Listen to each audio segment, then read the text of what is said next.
Mata upu se fuluvalu. O taulanga na whai e Elia ma perofeta paala. E ilo ai le atua moni. Ua mawai aso e tele. Ona oma yeile o le afionga Yehova ya Elia ile tolu o tausanga ua whape mai. Ina alu ia oe. Ma faali oe ya a apo. O te whaatoto ina fo ile ua ile lau ile ele. O nā alua i leo Elia e whaali o ia ia a apo. Sa matua vela vela leo ngei Samaria. Na wala ufo ia apo ia o petaia o le pule ilo na ainga. Sa matua matau o petaia ia Yehova. A wana fasiotia Yesepela o perofeta Yehova. O na avele o petaia o perofeta e to se lau. Mana nai ante ilatou. E taito o lima nga fulu yana. Na ia whawhanga fo i ate ilatou i a reto mawai. Ua whaiatu a apu ia o petaia. I nālu ia o ile nu i vaipuna uma. A toa fo i maalia uma. Pe tātou te mawani muti e whaola i nai solo whanua. Ma whalata. Ina nei mau manu uma. O na vailua ina le i la uole nuu. Ina ia la feo a iai. Walu a apu i le tasi ala na o ia. A walu a petaia i le isi ala na o ia. Ua iai le ala o petaia. Whauta. Ua la fetaia i ma Elia. Ua ilo o ia ia. O na whapa ufa o ile o ia ua whape mai. O oe ea le ali i o Elia. O na talia tule o ia. O a ulawa lea. Aluia oe. Ma e whai atu ilo wali i. Whauta o Elia. O na whai maile o ia. Se a ea se mea ua oua ngasalai. Ina e tu ina atu waila au auna ile limo o apo. Ia fasio tia iau.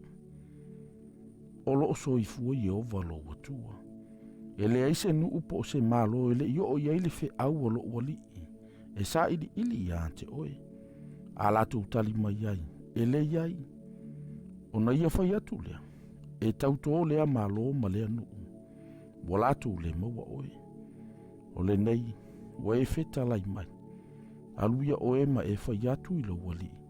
Whaauta o Elia. A ualu ese ia te oe. O na avele o oe le ngango Yehova i se mea ute le iloa. Pe a ualu. Ma tau atu ia a apo. Ai le maua mai oe e ia. O na fasio tia le o a ue ia. Aolo o matau lau au auna ia Yehova talu ina o wititi. Pena le tau ina atu ea ilo wali ile mea na oufaia. Ina ua fasio tia Yesepela. O perofeta Yehova. Na unatia perofeta Yehova.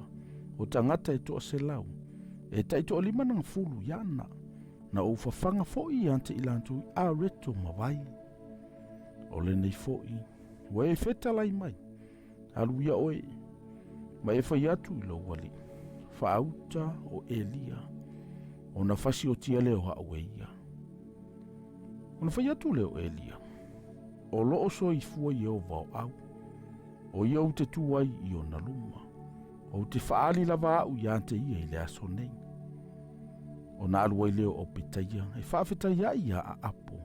Ma tau atua i ante ia. O na saua i leo a apo. E whaafetaia ia Elia. Wa ilo atu e apo ia Elia. O na whai atu leo a apo ia te ia. O oe ea o le whaati ngā ia Israel. O na tali mai leo ia. E leo au le whaati ngā ia Israel. A o oe ma le a inga o louta maa.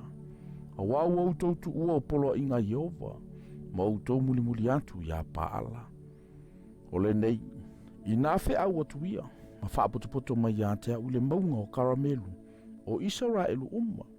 Ma perofeta paala. Whase lau ma le lima o se fulu. Ma perofeta Asaira. E whase lau. O e a ai le lau a Yesepela. O na whea wina atu le a apo i le whanaunga uma Israel. O ia whaapotopoto fo i le au perofeta i le maunga o karamelu. O na whaala talata atu leo Elia i le nu uma o whape atu. Pe tau te whaale tonu i manatu e lua se ia a whea. A whai o Yehova o le atua ia. Ia u tau muli muli atu ia ante ia. Ai a whai o paala. Iau tau muli atu ia te ia. Ai le tali mai le nuu ia te ia i se upu. Ona vai atu leo e lia le nuu. Wana o au o toi perofeta Iova. Ao perofeta paala. E fase lau ma le to lima ngafulu i lantou. Ia latou au mai ia te i mātou o povi e lua. Ona filifilia le i lantou se tasi povi mo i latou. Ma latou pena, ma fae ai lunga o fafie. Ai aua le avane ai le afi. Au te saunia fo i le tasi povi, ma fae ai lunga o fafie. Au te le avane ai le afi. Ona wala au atu leo au tau le ngoa o au tau atua. Au te wala au atu fo i le suafo Iova. O le atua na te tali mai le afi, o le atua lea. O na tali mai leo le nuu uma u fape mai. Ua le lei la upu. No fai atu leo e lia i perofeta paala. Ina filifili se povi mo outou. Ma ia mua na saunia i outou. A waito o tele outou. I outou wala au atu fo i le ngoa outou atua. Ai aua le avane ai le afi. O na latou avea leo le povi. Tu ina atu i ante i latou. O latou saunia foi. Ma latou wala au atu i le ngoa paala. Na amata i le tae au o i le tūtonu o le la. O fape atu. Paala e. Ia e whaafongafonga mai a te i mātou. Aua le aise leo. E le aise na tali mai. Na latou feosofi le i le Faitaulanga na latou whaia. O i le tūtonu o le la. O na tauemi atu leo e lia i a te i latou. O ia whape atu. Ia wala atu ia. Ia leo tele. O wao le atua ia. Po ua tautala ia. Po walu ese. Po walu i se malanga. Ai lava ua moe ia. E te taua na whanguwhangu atu i ate ia. O na latou wala atu leo wa leo tele. Ma latou se le i ate i latou i polo matui. E tu sa mala latou tu. Wo o ina wha amalingi na ifo le toto i ate i latou. Wo mawai le tūtonu le la. Na latou perfetane leo wo o i le tu lai whai ai le taulanga afi. Aua le aise leo. E le aise na tali mai, pe whalongo mai. Ona whai atu leo e li ele nu uma.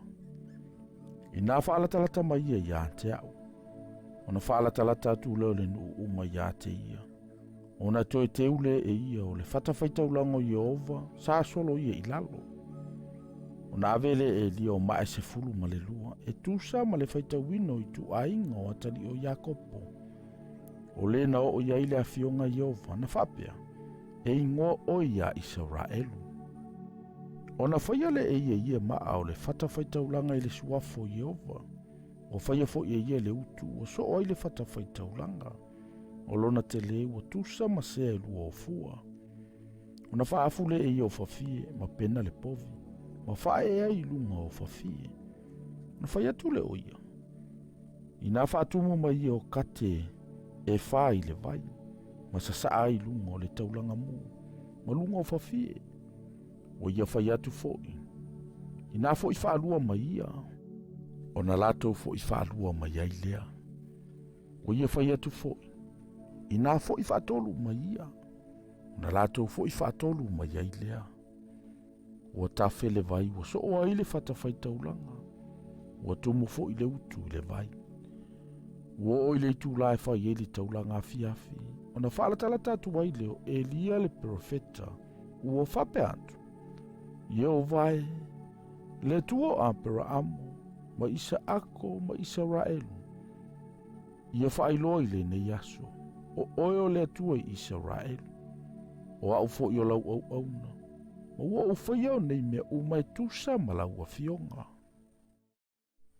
Ia e whaafafonga mai i a te au. Ieo vai. Ia e whaafafonga mai i a te au. Ina ia i loa ele nu nei o oio Iehova o le tua. Ma ua e whaaliliu ina mai o lantou loto.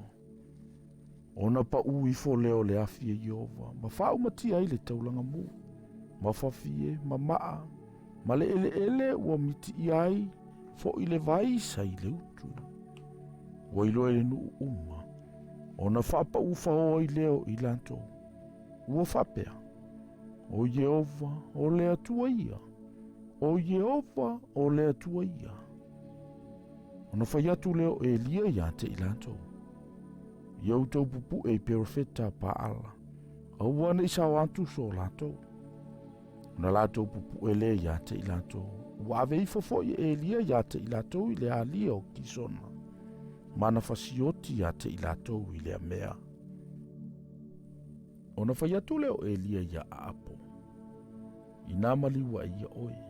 Ia e tau mafa maini. Wa o le ta'alili o le uatele. Ona alua e leo a apo e ai maini. Wa alua e foi e lia i le tumutumu o karamelu. Wa ia ifo ai le ele matu ona mata i le vao na tuli vae. Wa whai atu ia ilana au auna. Ia e alua e, ma vava ai itai. Ona alua e leo o ia, ma ia vava ai. Wa whape mai. Ele ai se mea. Ona whai atu leo o ia. Ina fo i whaafitu atu ia. Wo oilo na fo i whaafitu. Ona ia whai mai lea. Whauta. Walua e le sa misi au i titi. E pei o se alofi lima o se tangata. Na whai atu leo ia. Ina alua e ia. Ma e whai atu ia a apo. Ia sauni ia lo na fo whata vale vale. Ma e mali wifu. Ne i tau fia oe i le wanga. Olo o whai fo ia mea. Wa wha malu malu i fo i le langi ao ma le savili. Wa tele lava le timu. Wa tia apo i le no fo whata vale vale. Ma alu i se reelu.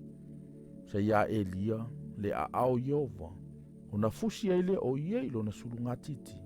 Ma ta mo elu mo a apo. Wa o i le mea ui atu wai i se reelu.